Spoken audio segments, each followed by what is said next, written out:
Okay.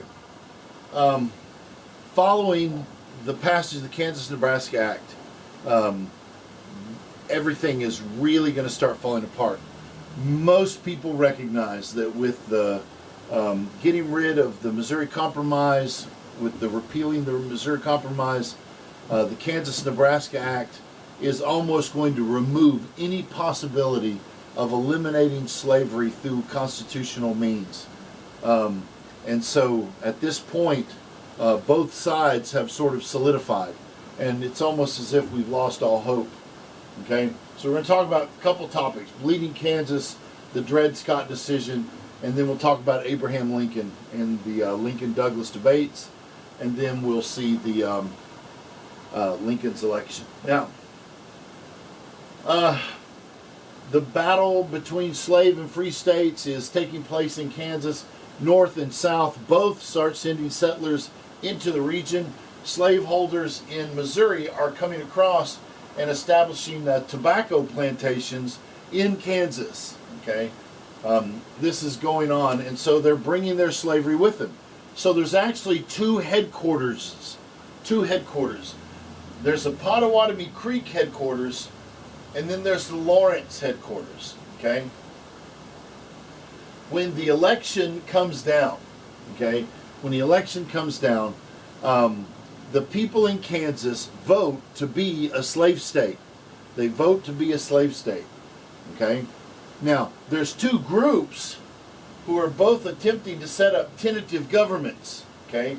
Pottawatomie Creek and Lawrence. Pottawatomie Creek is the slave government, whereas Lawrence was a free state government. Even though the slave state government won the election, okay, the free state government said there were irregularities, that the election was rigged, and they refused to accept the outcome of the election. They start working on a constitution anyway. Okay, the people in Lawrence finished their constitution before the people in Pottawatomie Creek, and they send that constitution to the Congress so that the Congress could vote on whether to admit Kansas as a state. When the Constitution arrives, the slave state congressmen believed what they had in their hand was the Constitution from Pottawatomie Creek. It contains statements that say that slavery was illegal in the state, would be illegal in the state. Once that's realized, the Constitution from Pottawatomie Creek arrives in Washington, so there's this massive debacle in Washington holding up the vote as to whether or not Kansas is going to become a state. And when the people in Pottawatomie Creek find out what the folks in Lawrence did, they're pretty angry about it. Okay? So what happens? Well, the slave state people are going to basically they're going to attack the Lawrence settlement, is how it's usually referred to. They're going to attack this Lawrence settlement. What they do is a bunch of them get all drunked up and everything, and they head to Lawrence, and they ride through town hooping and hollering and shooting their guns in the air. And there's only one person killed in this sort of engagement, and it's one of the guys from Pottawatomie Creek. Like I said, they're all drunk and everything. He throws his lasso onto a pole that's holding a wall up. He wraps it around his saddle horn, and he pulls the pole down, and it pulls the wall down on top of him, and it kills him. Once this attack on Lawrence took place, John Brown, who's one of the settlers in the Lawrence community, they decide it's time to take this fight to the streets. John Brown and a bunch of his men go down to Pottawatomie Creek, and over the course of a few nights, they pull individuals out of their homes, and John Brown takes a broadsword and cleaves their heads in half, killing them, leaving them in the streets so that everybody can see what happens to slave supporters in territory where John Brown lives. After that, all-out war breaks out between the two sides, between Pottawatomie Creek and Lawrence. Meanwhile, back in Washington, the Congress can't decide which, this Constitution arrived first, we're going to take it, but that's the Free State Constitution. And so the fight there is taking place. We have to find somebody to decide what we're going to do about this conflict. The army is finally sent to Kansas to put a stop to the fighting. And when the army arrives, the army sides with the slave state government. Why? Because that's what the vote had said. The vote had come down that Kansas would be a slave state. Now, this drags out until the Civil War. It's not until the Civil War starts that Kansas is admitted to the Union. Now, Charles Sumner. In May of 1856, with all this hoopla going on in Kansas, Charles Sumner rises to give a speech on the floor of the Senate. Okay? He calls the speech "The Crime Against Kansas," which you have at your disposal for you to read. Okay? In this speech, he likens the institution of slavery as a filthy harlot. And he likens a very prominent Southern Democrat, slaveholder, named Andrew Butler from South Carolina as Don Quixote, right? Don Quixote acted like he was a knight valiant who was fighting for the honor of a pristine, virginal maiden in distress, when in reality, in his little town, she was an old prostitute. Andrew Butler is singled out in the speech. A lot of people, Stephen Douglas, Andrew Butler, a lot of people are singled out in the speech, but Andrew Butler gets the brunt of what's going on in the speech in The Crime Against Kansas. I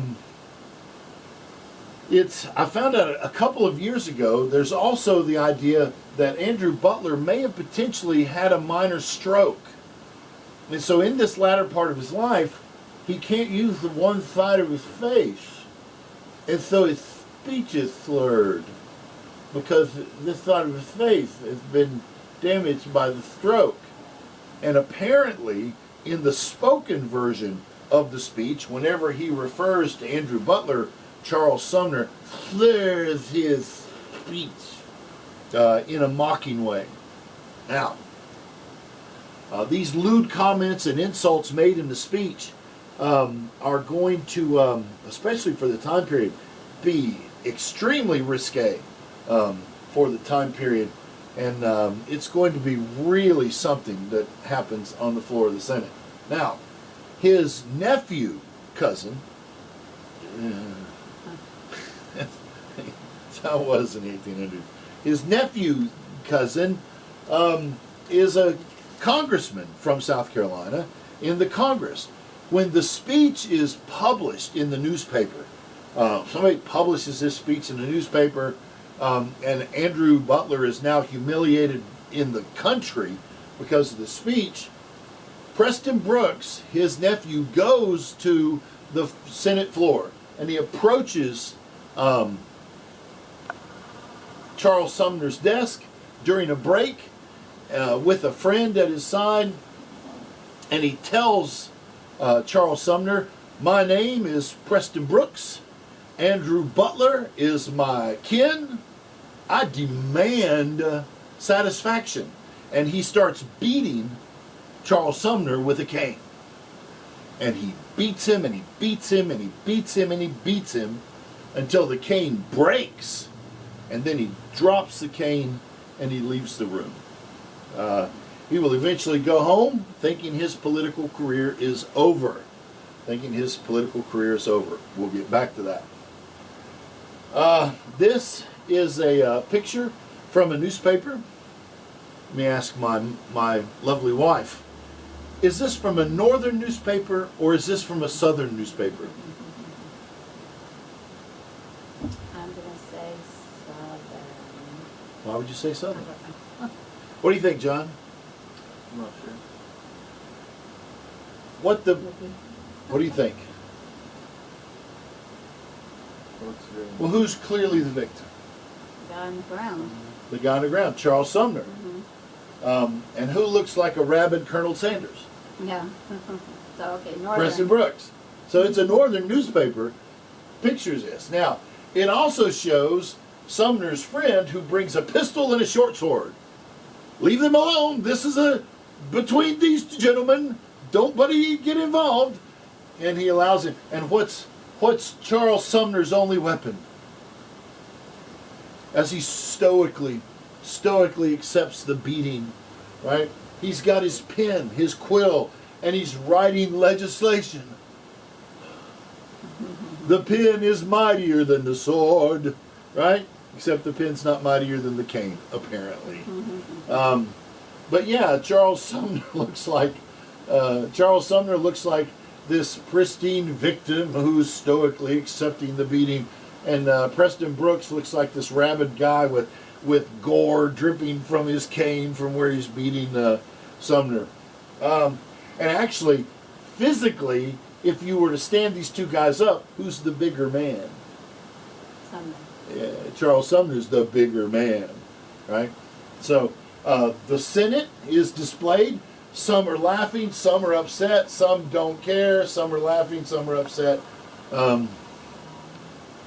This is how it's depicted in a northern newspaper. Now, Sumner is out of the Senate for 4 years. He is beaten so badly, he is on bed rest. His jaw is broken. He's been hit. The concussion has, for a short time, Charles Sumner is blind from pressure on his optic nerves. His jaw's broken. His ribs are broken, and one of his lungs is punctured. He's got the stuffing beat out of him, and so he's at bed rest at home for the next 4 years. Okay. Both sides use this symbolically to represent the cause of either abolition or slavery. Okay, both sides. The North, they leave Charles Sumner's seat empty, right, from Massachusetts. Anytime they discuss on an issue that deals with slavery or abolition or anything, they point to Charles Sumner's chair, empty chair, and say, you see the kind of people we're dealing with here, so we must take decisive action, right? The South has also the same kind of attitudes. The South believes it's about time that someone stood up in the South, for the South, with honor against Northern aggression. So when Preston Brooks gets back to South Carolina, he doesn't even run for Congress again. He believes his political career is now over. When he gets home, the next election rolls around, Preston Brooks, his name is written in unanimously. They send him back from his district. Plus, he receives in the mail over 100 brand new canes with notes like, take this one to Washington. It's hickory. You'll never break this one. So both sides use this stoning of Charles Sumner to exemplify the kind of people that we're dealing with, what we have to do in order to accomplish our goals. So the stoning of Charles Sumner is a big deal. Of course, you're writing about this, so you can answer the questions that you've received that are on D2L with regard to with this speech. You're going to read the speech, and you're going to answer the questions found on the instructions. Now, Dred Scott decision. In 1857, Dred Scott, born a slave in Virginia, his owner is a man named Sanford. Okay, Sanford is a doctor in the Army, and so this doctor gets transferred all over. Okay, sometimes he's in free states, sometimes he's in slave states. So at this point, Sanford goes. Now there's a provision for the military. If you are an officer and you're sent to a free state, you are allowed to maintain your personal slave. You're allowed to maintain them. And so Dred Scott goes with Sanford everywhere he goes. Now, while in Illinois, Dr. Sanford dies, and leaving Dred Scott in Illinois. Now, Dred Scott has not escaped from his master. He is not there illegally. So the people from Illinois say, well, now you have personal liberty. You have personal liberty. And so Dred Scott stays in Illinois. Now, he sues to gain the freedom of himself officially and his wife and his children. Excuse me.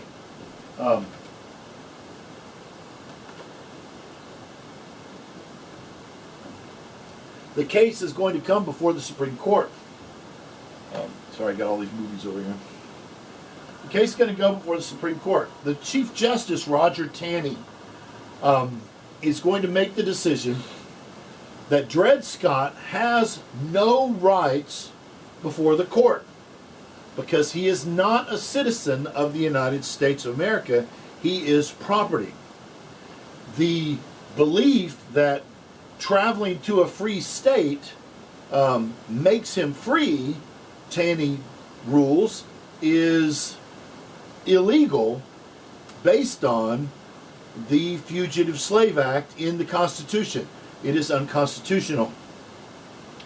Travel to a free state does not make him free.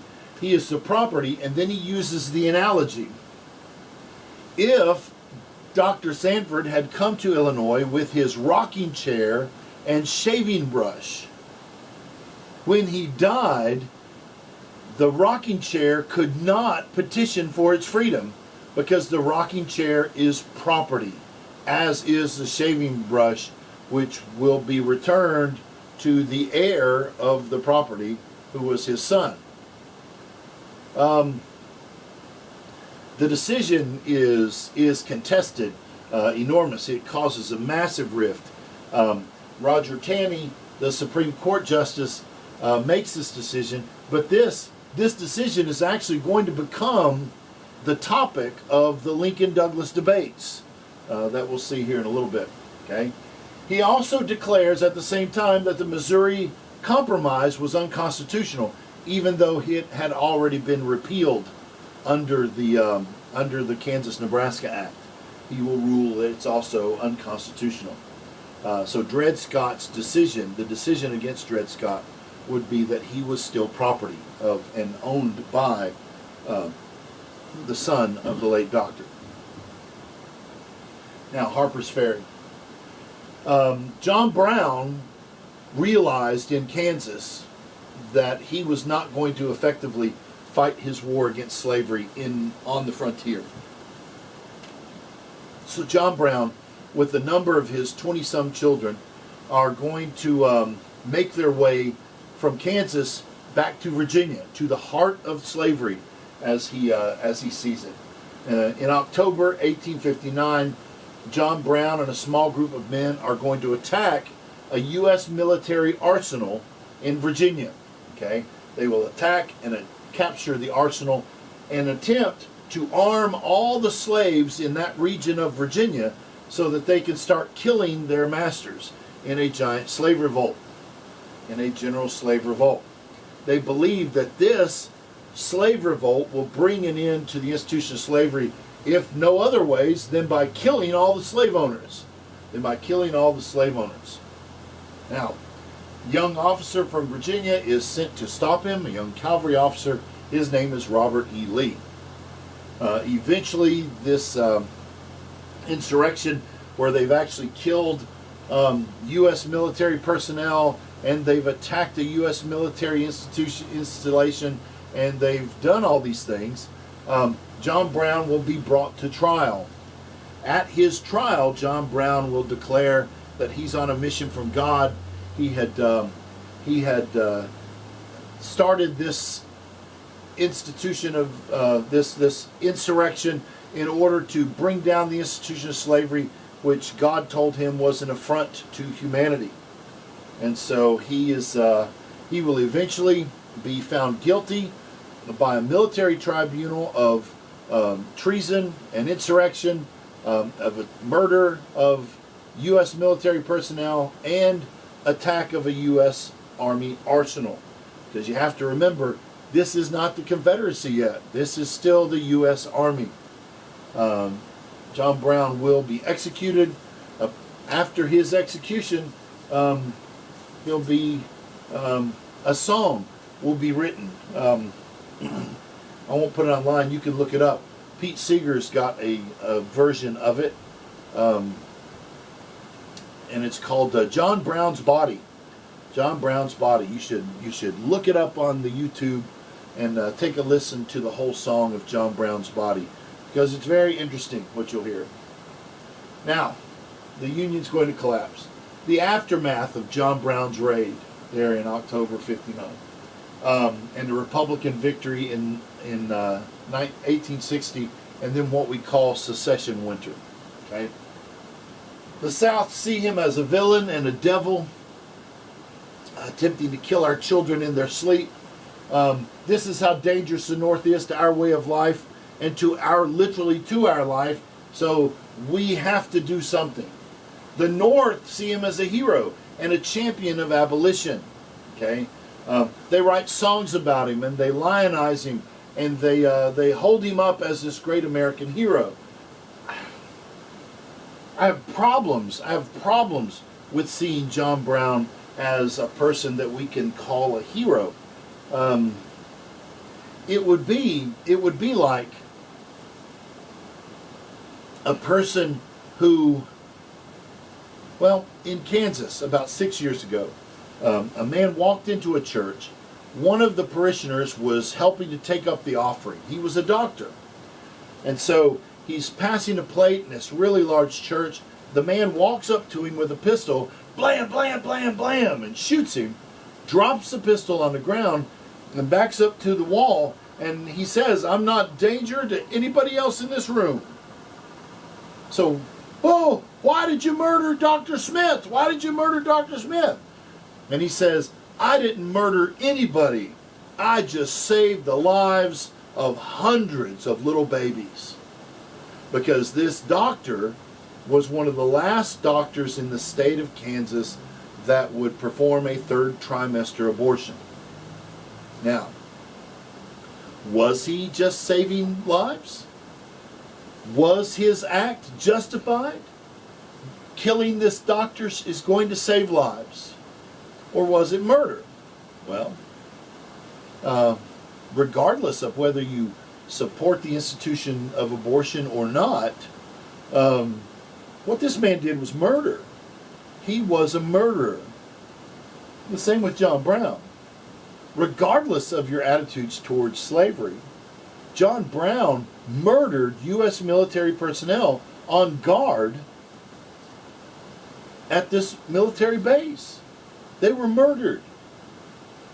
So I find it odd that people will uphold John Brown as some kind of hero. You can agree with his ideology, but you have to stop short of agreeing with his methodology. So, the South believes, now we see the kind of people that the South understands. They understand these people. They understand what they have to do. Okay? So, when the election of Abraham Lincoln comes up, it's going to be, this is a complicated election.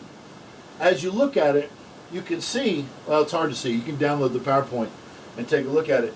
Abraham Lincoln wins this election with less than 40% of the popular vote. Abraham Lincoln is elected by 39.8% of the popular vote, even though he has a majority of the Electoral College. The three candidates running against him, all three candidates believe in some way with a continuation of the institution of slavery.